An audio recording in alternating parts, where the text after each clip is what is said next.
Halo semuanya, kembali lagi di channel Nobskuy. Di video kali ini Skuy akan membahas alur cerita film Indonesia yang terbaru, yang sangat keren, yang berjudul Hitman, yang diliris pada tahun ini 2023. Menceritakan tentang dua sahabat yang memiliki niat untuk pensiun dari pekerjaannya, yang profesi sebagai pembunuh bayaran, yang sangat ahli dan terkenal karena kemampuannya. Namun, niat mereka untuk pensiun tidak mudah, karena dia harus menyelesaikan misi terakhir, yang jauh lebih menantang dari misi sebelumnya. Oke, jangan banyak basa-basi, langsung aja ke ceritanya. Sebelum ke ceritanya, Skuy ingetin kalau konten ini berisi full spoiler. Oke, langsung aja ke ceritanya. Cekicrot. Di awal film diperlihatkan dua sahabat yang bernama Johnny, dan temannya bernama Frankie. Ternyata mereka berdua bekerja sebagai pembunuh bayaran, dan setelah 3 minggu mereka berlibur. Mereka bersiap untuk kembali menjalankan tugasnya kembali. Ketika di dalam perjalanan, tiba-tiba Johnny memberitahu Frankie, kalau hari ini adalah hari terakhir dia bekerja. Karena mulai besok dirinya berniat untuk berhenti dari pekerjaannya, sebagai pembunuh bayaran. Kok mau berhenti dari kerjaan-kerjaan kayak gini? Pensiun? Mendengar hal tersebut, Frankie pun bertanya-tanya, jika dia pensiun lalu dia akan bekerja apa? Lalu Johnny menjawab, bahwa dirinya akan membuka usaha ternak lele. Namun bukannya mendapatkan support dari sahabatnya. Frankie malah tertawa, karena tidak yakin sahabatnya itu mampu menjalankan usaha ternak lele. Lalu sebagai sahabat yang peduli, Frankie pun mencoba memberi saran, agar Johnny tidak pensiun. Karena dia khawatir jika Johnny tidak akan mampu membiayai Mercy, adiknya yang sedang kuliah, kalau dia keluar dari pekerjaannya. Di sana Johnny malah tidak suka, dan langsung memukul Frankie. Karena tiba-tiba membahas adiknya, karena Mercy tidak pernah tahu pekerjaan kakaknya selama ini. Lalu di sana Johnny langsung mengingatkan Frankie, untuk tidak membicarakan atau mencoba mendekati adiknya. Lo coba deketin dia, gue bolong ya pala lo duluan. Lo jangan pernah macam-macam sama dia. Johnny sangat khawatir akan keselamatan adiknya, karena Johnny tidak mau adiknya celaka gara-gara pekerjaan kakaknya sendiri. Setelah Frankie mengerti dengan perintah Johnny, dia langsung memberitahu targetnya, bahwa hari ini mereka mendapatkan tugas untuk membunuh seorang penipu bernama Jonathan. Rencananya mereka akan menyamar sebagai petugas sensus untuk mengelabui para penjaga, tetapi sesampainya di sana, Johnny ini tidak suka banyak cincong, dan langsung menghabisi mereka semua.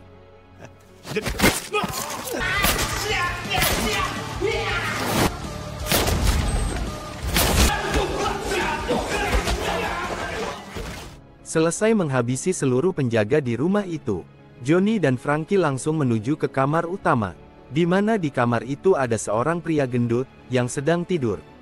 Setelah lelah perang ranjang bersama kekasihnya, mereka mengira pria gendut itu adalah Jonathan. Johnny dan Frankie langsung menginterogasinya, namun pria itu mengatakan, kalau dirinya bukan Jonathan melainkan Lukman. Johnny langsung memukulnya berkali-kali.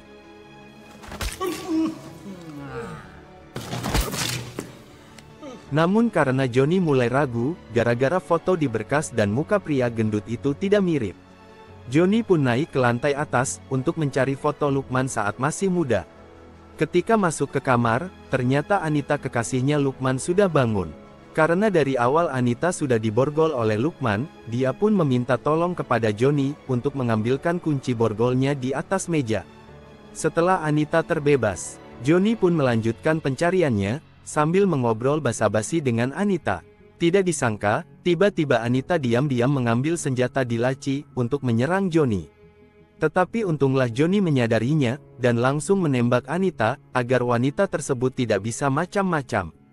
Namun alasan Johnny menembak Anita, ternyata Johnny sudah menyadari sesuatu. Yang ternyata wanita itulah yang bernama Jonathan. Johnny bisa dengan mudah menebak, setelah menemukan obat memproduksi estrogen di atas meja. Sebuah obat yang biasa, digunakan oleh orang-orang, yang sudah menopause atau seorang transgender. Dan benar saja Anita adalah Jonathan, yang sudah melakukan operasi transgender. Agar segala penipuannya selama ini tidak terbongkar. Setelah Anita dibunuh, Johnny langsung memanggil timnya untuk membereskan, dan membersihkan semua kekacauan di rumah itu. Kayak biasa. termasuk membebaskan Lukman yang tidak bersalah.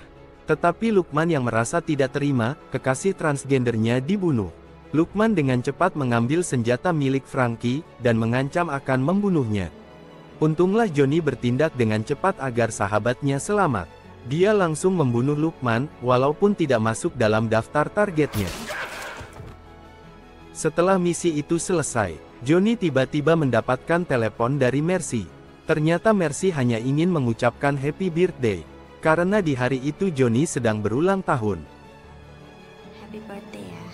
Mari. Dan Mercy sudah mempersiapkan hadiah spesial untuk sang kakak. Dia pun meminta Johnny untuk datang menemuinya di suatu tempat untuk memberikan hadiah tersebut. Tidak lama kemudian, Franky datang setelah membersihkan dirinya dari bercak darah para korban. Lalu mereka pergi untuk menemui bosnya terlebih dahulu. Tetapi di tengah perjalanan, Franky yang memakai pakaian milik Lukman. Johnny pun langsung membahasnya, karena di baju itu tertulis nama anak dari Lukman. Dan pasti suatu hari nanti, kalau sang anak melihat Franky memakai pakaian bapaknya, apa yang akan mereka lakukan? Belum lagi dengan tumbler, yang bertuliskan Monday, karena tumbler itu hanya dibuat ada 7 seri. Yang akan sangat memudahkan polisi untuk mencari, siapa pelaku pembunuhannya. Mendengar hal itu, Franky pun langsung terdiam. Dia kemudian menyuruh Johnny untuk berhenti, karena Franky akan membakar barang rampasannya itu, di tong sampah. Karena misi mereka hari ini sudah selesai, Franky dan Johnny pun langsung kembali ke Oma Abang. Sebuah kafe di mana di dalamnya terdapat tempat rahasia, yang digunakan bosnya sebagai markas para pembunuh bayaran. Lalu Johnny dan Franky harus berpura-pura memesan makanan di kafe itu. Dan kebetulan yang melayani mereka adalah Sarah, mantan pacar Johnny yang telah ditinggalkan selama 5 tahun. Sarah yang teringat perlakuan Johnny dulu kepadanya, membuat Sarah malas melayani mereka. Tetapi karena Franky dan Johnny harus memesan, agar Sarah bisa memberikan kode kepada bosnya, yaitu Damar alias atasan para pembunuh bayaran di Oma Abang. Sarah pun terpaksa melayaninya. Maunya apa? Ya mau ketemu bapak lah. Goreng 2. Minumnya itu. Sambil menunggu kode itu sampai kepada bos Damar, Johnny pun mendatangi Sarah untuk meminta maaf. Minta maaf kalau udah ninggalin kamu dulu 5 tahun yang lalu. Aku benar-benar minta Di maaf sana sama Johnny menjelaskan kalau dia meninggalkan Sarah dulu karena dia tak ingin keselamatan Sarah terancam. Ketika dia menjadi seorang pembunuh bayaran, walaupun Johnny telah menjelaskan dan meminta maaf, Sarah masih belum juga bisa memaafkan Johnny. Dan dia pun meninggalkan Johnny begitu saja. Setelah mereka menunggu cukup lama, akhirnya Johnny dan Franky bertemu dengan Damar, dan tidak basa-basi Johnny langsung memberitahu Damar bahwa dirinya ingin pensiun dari pekerjaannya. Mendengar hal itu tentu saja Damar kaget. Saya mau pensiun dini. Apalagi ketika Franky tiba-tiba memiliki niat yang sama, gara-gara dia tidak bisa bekerja sendirian.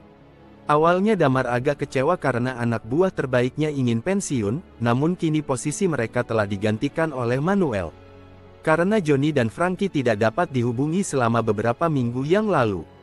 Namun karena Damar tidak bisa berbuat apa-apa untuk mencegah mereka, dia pun menyetujuinya, tetapi dengan syarat. Johnny dan Franky harus menyelesaikan 3 tugas terakhir darinya. Tidak punya pilihan lain, Johnny dan Franky pun setuju dengan tawaran tersebut. Kerjakan 3 job terakhir dari saya. Oke bos. Mereka lalu pamit, dan kembali ke kafe untuk melanjutkan makan siang. Tetapi tidak lama kemudian, anak buah Damar yang lain yaitu Manuel, datang menghampiri mereka. Ternyata kedatangan Manuel hanya untuk pamer. Karena kini Manuel berada di posisi pertama, sebagai pembunuh bayaran yang paling terbaik di Oma Abang. Selain itu Manuel juga merendah-rendahkan Johnny, sehingga membuat Franky kesal dengan perkataannya. Tetapi Johnny yang tidak mau ada keributan di kafe itu, apalagi keributan tersebut tidak menghasilkan uang baginya. Johnny pun langsung menahan Franky, dan malah memberikan selamat kepada Manuel. Sehingga membuat pria itu semakin sombong. Setelah itu mereka pun langsung menuju ke target pertama, di tengah-tengah perjalanan. Franky menerima panggilan dari seorang wanita yang ternyata adalah Mercy. Ternyata Frankie dan Mercy sudah berpacaran sudah lama, dan mereka takut memberitahukan hubungannya kepada Johnny. Namun di hari itu tiba-tiba saja, Mercy berniat memberitahu kepada abangnya, karena ingin tahu Frankie ini serius dengannya atau tidak. Awalnya Frankie menolak dengan alasan dia takut Johnny akan marah besar kepadanya. Tetapi sayangnya Mercy tidak menerima penolakan itu, dan apapun yang terjadi nantinya Mercy tetap akan mengungkap semuanya. Setelah telepon itu ditutup, secara tiba-tiba Johnny mules-mules, hingga harus berhenti di pom bensin untuk mencari toilet umum.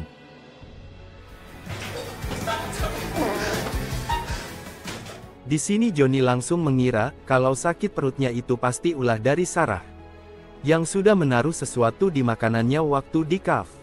Namun pada saat Sarah ditelepon, untuk dimintai penjelasannya secara langsung, dia pun marah-marah dan malah menyuruh Johnny yang harus meminta maaf kepadanya.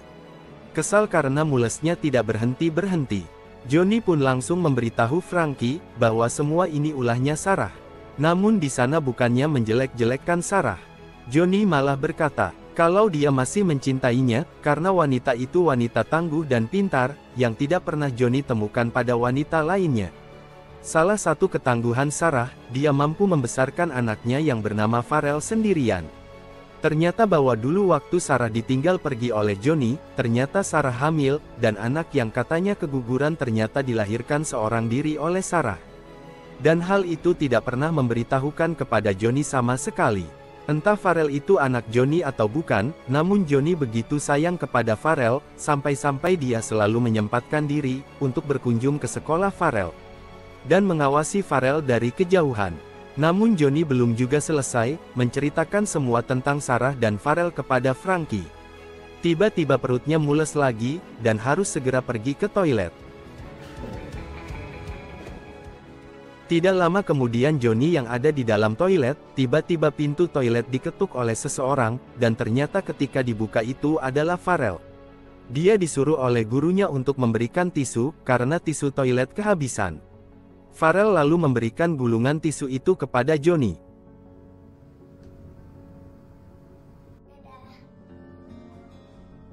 Singkat cerita, mereka tiba di lokasi target pertama, yaitu seorang gamer bernama Susilo. Alasannya ternyata, lawan Susilo yang tidak terima kalah menyewa pembunuh bayaran, karena tidak mau melihat Susilo terjun lagi ke dunia gamer. Walaupun alasannya sepele, tapi Johnny dan Frankie tetap memasuki rumah itu, untuk mencari keberadaan Susilo. Namun ketika di dalam, mereka berdua hanya menemukan anak kecil yang sedang bermain game. Kemudian mereka berdua mendekat, untuk bertanya tentang Susilo. Namun mereka berdua terkejut, ketika bocil itu mengatakan kalau dia adalah Susilo. Susilo, mana Susilo? Saya Susilo, Om. Awalnya Johnny tidak yakin kalau target mereka anak kecil, tetapi saat dia memeriksa berkas yang diberikan oleh Damar, memang benar anak kecil inilah yang harus mereka bunuh. Di sini Johnny dan Frankie pun bimbang. Apakah mereka harus membunuh anak itu, hanya gara-gara bermain game? Tetapi karena mereka adalah pembunuh bayaran profesional, keduanya pun terpaksa akan mengeksekusi Susilo saat itu juga. Sialnya lagi-lagi perut Johnny mules, dan karena tidak bisa ditahan lagi, Johnny pun memilih untuk pergi ke toilet.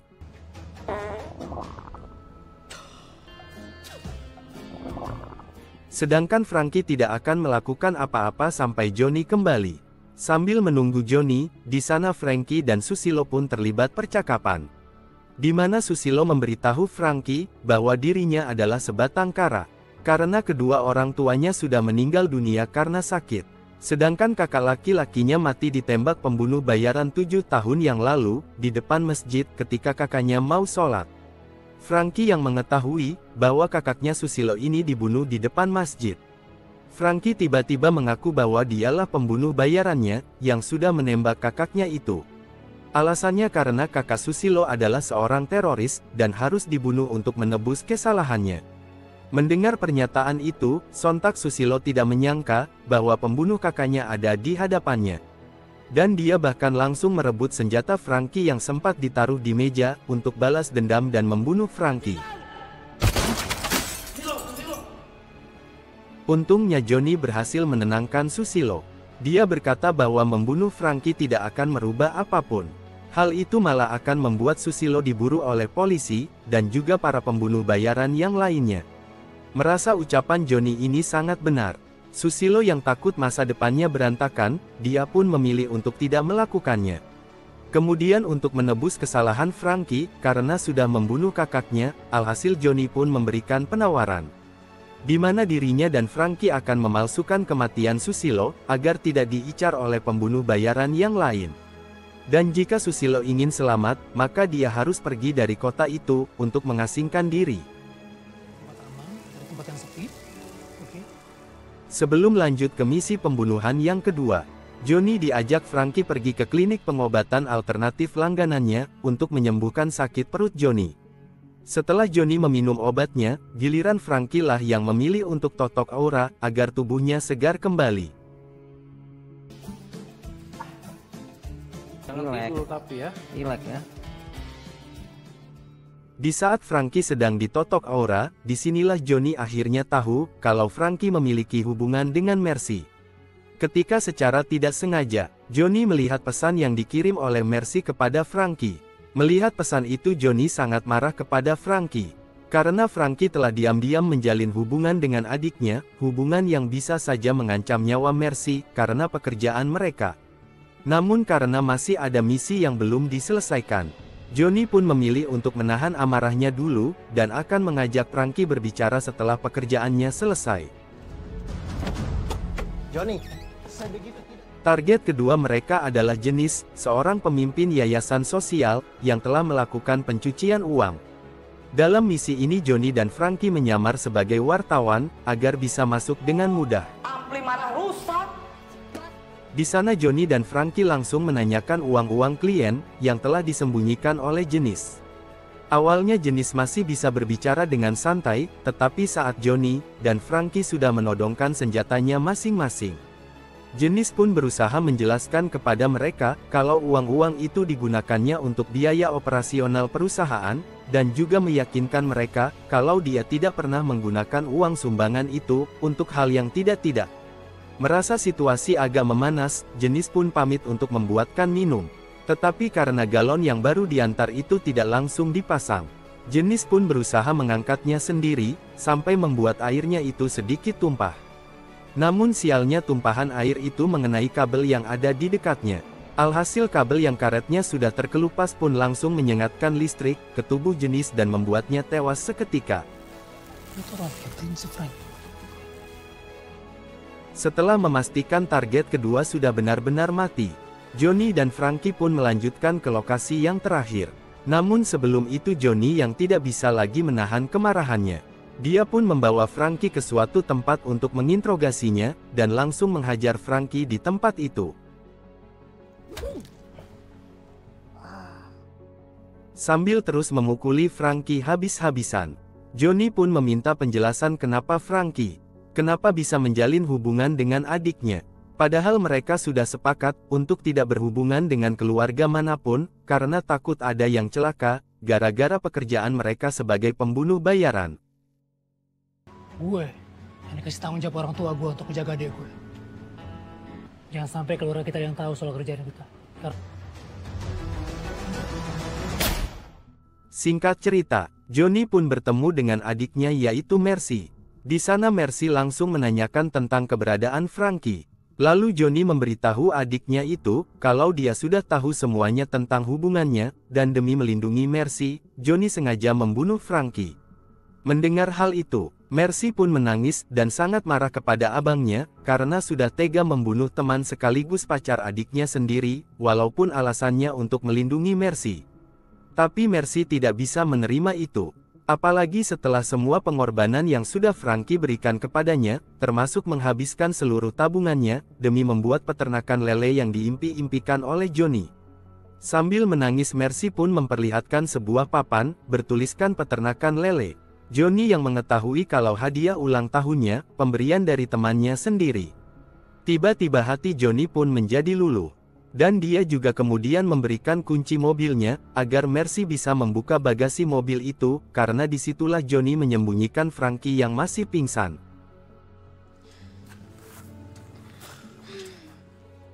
Melihat ketulusan dari Franky, Johnny pun akhirnya menyetujui hubungan mereka. Namun dia pun memberi peringatan kepada Frankie, jika Frankie berani menyakiti Mercy, maka Johnny tidak akan pernah mengampuninya. Tidak lama kemudian, tiba-tiba Johnny merasakan gatal di sekujur tubuh. Mercy, yang khawatir abangnya kenapa-napa, dia pun langsung membawa Johnny ke rumah sakit. Ternyata Johnny mengalami alergi, karena obat diare yang dia minum di klinik alternatif sebelumnya.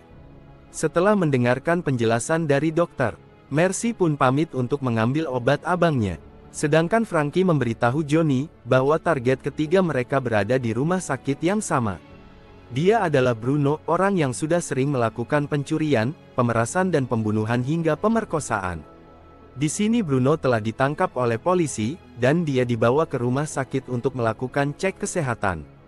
Yang nantinya setelah dokter menyatakan, jika hasil pemeriksaan menunjukkan bahwa Bruno dalam keadaan sehat, polisi akan segera membawanya ke gedung belakang untuk dieksekusi mati. Tugas Johnny dan Frankie adalah mengambil satu barang yang Bruno simpan untuk diberikan kepada bos Damar. Tetapi waktu mereka tidak banyak, mereka punya waktu 10 menit sebelum Bruno dieksekusi mati. Lalu mereka pun menyamar sebagai perawat dan melumpuhkan para penjaga. Kemudian mereka pun langsung menghampiri Bruno untuk meminta barangnya Damar. Disinilah terungkap, kalau klien yang memesan untuk membunuh Bruno adalah dirinya sendiri. Alasannya adalah untuk membuktikan kalau orang-orang seperti Johnny, Frankie dan para pembunuh lainnya bukanlah orang yang bisa dikendalikan.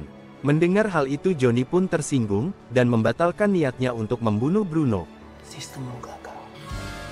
Nah, terserah kau lah. Ayo deh. Udah beres.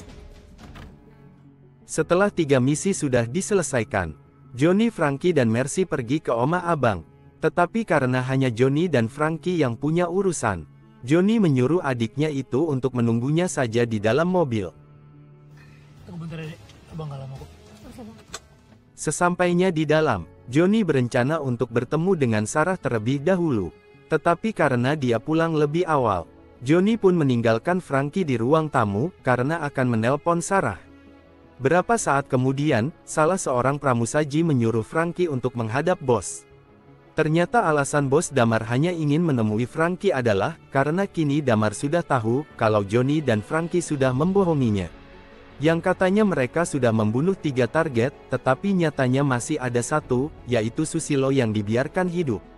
Sampai pada akhirnya, Damar harus menyuruh anak buahnya yang lain, untuk membunuh anak tersebut. Di sana Frankie tidak diberi kesempatan, untuk menjelaskan cerita yang sebenarnya.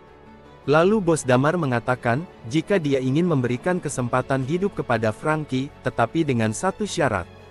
Frankie harus membunuh Johnny, atau kalau tidak Mercy akan dibunuh. Di waktu yang sama, Johnny juga mendapatkan rekaman video dari Manuel, yang menunjukkan Mercy disandra olehnya. Dan ternyata rencana penculikan itu ditugaskan oleh Damar, untuk menghukum Johnny. Karena tidak menyelesaikan tugas terakhirnya dengan baik, Johnny yang sangat marah adiknya telah diculik. Johnny langsung mengajak Frankie, untuk menuju ke lokasi yang ditentukan oleh Manuel. Lalu Frankie memberitahu, kalau bukan hanya Mercy yang berada dalam bahaya, tetapi Sarah dan juga Farel. Di mana mereka membuat sayembara, agar para pembunuh bayaran datang membunuh mereka. Lalu Johnny pun memutuskan, untuk pergi ke tempat tinggal Sarah terlebih dahulu. Dan ternyata benar saja, di sana sudah ada beberapa pembunuh bayaran, yang siap untuk membunuh Sarah, demi hadiah yang diberikan oleh Damar. Lalu pertarungan sengit pun terjadi.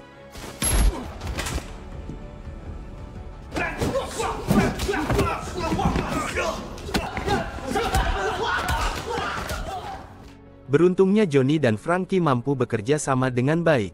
Mereka berhasil membunuh semua pembunuh bayaran itu.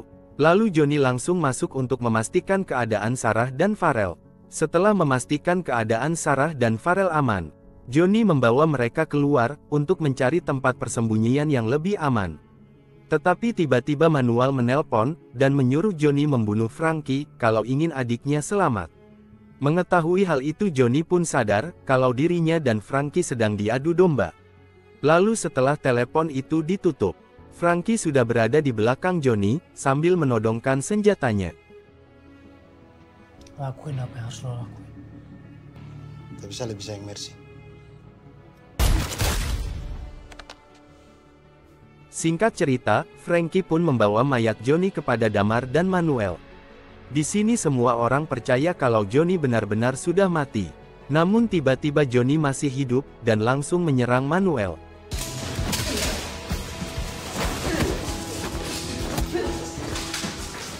Perkelahian sengit itu pun berlangsung cukup lama, Frankie dan Johnny bekerja sama untuk menang. Sampai pada akhirnya Manuel berhasil dilumpuhkan Frankie, tepat ketika Johnny telah terpojok. Sialnya Manuel masih hidup, dan langsung mengejar Johnny yang kabur keluar. Sementara itu Frankie berhadapan dengan Damar, karena di sini Damar sudah mengacungkan senjata ke arahnya. Frankie pun tidak bisa berbuat apa-apa. Namun tiba-tiba Mercy menendang tangan Damar, dan membuat senjata itu pun jatuh, dan Frankie pun langsung mengambil dan membunuh Damar.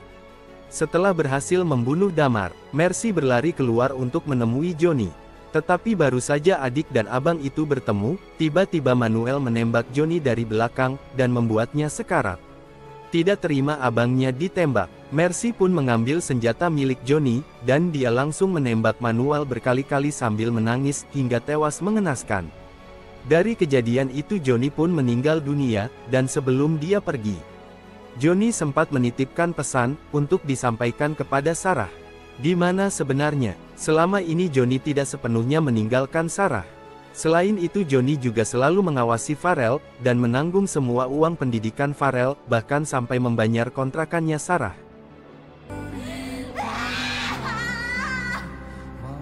Di akhir film, Frankie dan Mercy membuka usahanya sendiri, yaitu sewa pembunuh bayaran seperti Bos Damar. Lalu kemudian mayat-mayat target diberikan kepada Sarah, yang kini meneruskan bisnis peternakan lele peninggalan Johnny, untuk dijadikan pakan lele. Dan film pun berakhir. Terima kasih yang sudah menonton. Mohon maaf kalau ada kesalahan dalam penyampaiannya. Untuk yang mau request film yang akan Mimin rangkum, silahkan di komen aja. Terima kasih. Sampai jumpa di video selanjutnya.